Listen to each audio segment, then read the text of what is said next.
Hi everyone, welcome back to another video from Crazy Gamer. Today I'm going to be guiding you through how to delete your Quick Hit Slots account.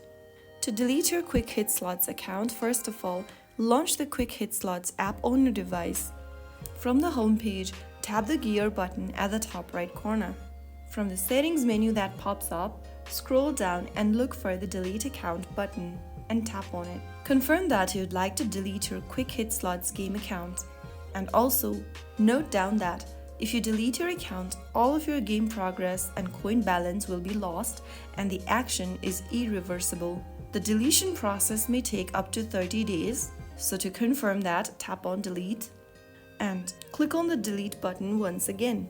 You will then need to submit this ticket over here for account deletion. You'll be automatically taken to this account deletion page. Scroll all the way down, choose your primary game, which must be Quick Hit Slots over here. Finally, click on the submit button at the bottom of the screen in order to confirm that deletion. And right after you do that, you will be able to delete your account. If you found the video helpful, go ahead and give us a thumbs up, like, share and subscribe to the channel for more Quick Hit Slots tutorials. I'll be back in the next video. Stay tuned till then.